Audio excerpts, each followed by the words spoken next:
Hi, I'm Christiana Genie, and I'm super excited today because I'm starting these new Q&A parenting episodes where I'm going to be answering all your questions about things that are bothering you or are making your life difficult concerning your role as a parent. I'm going to be uploading new episodes every Friday morning, so stay tuned. So let's get on with our first question. The first question comes from Elaine in Cyprus. Hi Genie, I have been following you for some time and I love your parenting approach.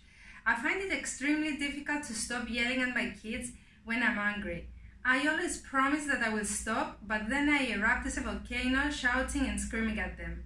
How can I control it when I'm angry? So, let me first explain a few things about anger. We learn how to act when we're angry from mostly our parents. If you notice it, many times the way that you respond to the emotion of anger reflects the way one of your parents act when they're angry. As soon as we feel the emotion of anger, which is the higher heart rate, the sweating of the palms, maybe the rising of the body temperature. What's gonna follow depends on what we have learned that's gonna follow. This might be to yell or kick and break things or hit somebody. What we really teach our children with lashing out and yelling is that anger is an emotion that we cannot control. So let's try and teach our kids to calm down when they're in anger and then communicate. The truth is that yelling scares our kids, but the worst thing is that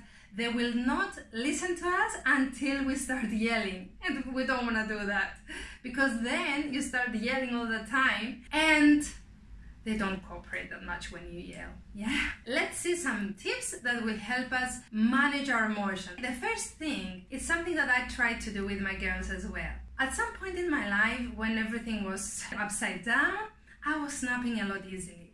So I was shouting, and guess what? They started doing the same too. So one day I sat there and I just told them, look, I want to apologize for yelling at you lately. You know I don't normally do it.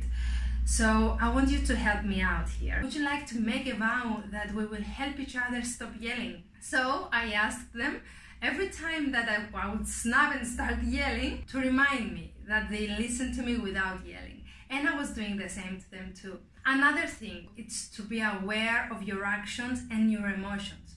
When you see that your body is starting to heat up, that you're starting to lose it, just pause. If you lose it, then you cannot control it.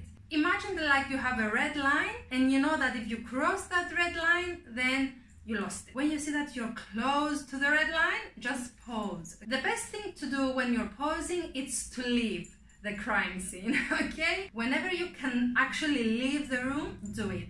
But because I know that especially the younger children, they might hold on to your leg and, you know, just come everywhere you go. You can just physically turn away from your child and you can ask that you want some time to take some deep breaths and just calm down before you act. It's really good to teach them as well that, you know, when you're angry, just take some time and calm down and then come back and communicate it. So when you pause and maybe leave the room or just turn around, then you have to start breathing. The best way to breathe deeply is to inhale from your nose, hold your breath for a little while and exhale from your mouth. There's a breathing technique which is called 4-7-8, which means that you inhale counting to 4, hold counting to 7, and exhale counting to 8. And this you can do wherever you are. You can do at work, you can do at home, you can do whenever and wherever you want. Don't be ashamed to deep breathe when you are in public or when you are with your children. It's something that everybody should do. And I just want to remind you guys, you have to be compassionate with yourself. Compassionate for feeling the worst parent on earth because you're feeling incapable to handle the situation. Act with love towards you. You don't know how it is to be a parent until you are one. It's difficult to control your own emotions and feelings and control your children's as well. So when you have done your deep breathing, then you will be in a calmer state. And now you're ready to communicate. You're ready to set your limits with empathy and to understand what your child is going through and why they are acting like that. Remind yourself that your children are not doing this to get on your nerves, because sometimes I hear parents saying that. They're just young. They don't know how to manage their emotions yet. So to sum up, when you start feeling that tsunami coming on your body of all these emotions of anger, just pause. Leave the crime scene and start breathing deeply. And after you are calm, communicate and set your limits. Never do it when you're on fire. So keep trying even if you fail 1,000,000 times. It is worth it. It is the greatest gift you give to yourself and your children, to learn to manage these difficult emotions. If you like this episode, you can hit the like button and subscribe to my channel. Well, let's move on to the second question. The second question comes from Veronica in Cyprus. Hi Genie, what do I do if my 5-year-old is screaming for at least 20 minutes, like a meltdown? Well, Veronica, I know how it feels to experience your child's tantrum, and especially in public. Tantrums often happen when our limits are not firmly set. Our children will test our limits over and over again while growing up. And you know why? Because this is how they will learn how to behave in the world they came to live in. So let's take this scenario in mind. Your son is playing with one of his toys, and then he gets angry and he starts breaking that toy. And you just tell him that, honey, if you don't stop breaking your toy, I'm gonna have to take it. So he continues and he breaks the toy and he's really angry. So you take the toy away, like you said you were going to do, and boom, here goes the tantrum. So what happens next? You give the toy back because you want the tantrum to stop. And this is when setting limits goes completely wrong. So what happens the next time they want something you do not approve? Yes, you guessed correctly. A beautiful tantrum coming out of Hollywood. They don't do it on purpose, consciously, of course. But we have shown them that if they push us a little bit more, we will not be firm on our limit. So this is what they do.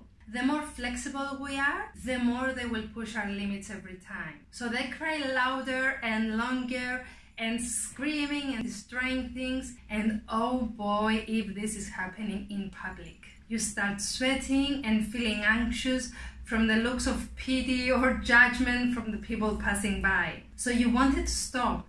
So you will give in once again. You get the mechanism, right? So let's pretend that you're in a supermarket and your son wants to buy a truck, but you don't want to buy it for him because you agreed otherwise before you came to the supermarket. So the drum roll begins, and he falls on the floor and he starts shouting and screaming. So what do? First of all, you have to convince yourself, you have to believe that you can do it. And maybe you can repeat a mantra in your mind, like, I can do this, I know what I'm doing. Never forget to breathe. Kneel down close to your child and just tell them, honey, I can understand that you want this toy, but we agreed differently before we came to the supermarket. So I'm gonna move on, and I want you to come with me. Okay? When you're ready, just get up and come with me. And you start walking. So when we walk away, we do this slowly. And we don't say, I'm gonna leave you here. No, we're not gonna do this. We don't want to scare them more. You can try to switch their attention to something else. For example, I might say, ooh, come and see. Did you know that there is car-shaped pasta here? But whatever you do, don't buy that car. This response will help diminish their behavior, because if they know that they will have no audience, if they know that they will not succeed in getting what they want, even if they do backflips in the supermarket aisles, they will not do it. Just have in mind that when our child throws a tantrum, it's because they cannot handle all these difficult emotions that are going on in their body. We want to let them know that we acknowledge what they feel. So we can be empathetic but firm with our limits, okay? Always, whenever you say something that you will do or not do, you have to stick to it no matter what. The more consistent you are, the less tantrums you will experience with them. So where do we start from? We start from the small things in the house. Let's say, for example, we say that we have to put their shoes and leave. If I keep repeating all the time, put your shoes on, put your shoes on, put your shoes on, and I don't start walking towards the door, to show that, it's time to leave. You will come without shoes if you don't put your shoes on. Then they will know that I will be sitting there for about half an hour telling them to wear the shoes, or they will wait until I start shouting. You have to be consistent. When you say it, you will do it. If you're not sure that you will be able to keep it, do not say it at all. In time, when they see that your limits are clear and you're firm, the tantrums will start to diminish until hopefully they vanish. You know what to do and you can do it. You have to actually believe that you can have control over this situation. So this is the end of the first Q&A, guys. If you liked the first episode, feel free to let me know in the comments below and tell me, how do you handle your children's tantrums? I would love to know. Until next week, I'm sending you my love. Bye!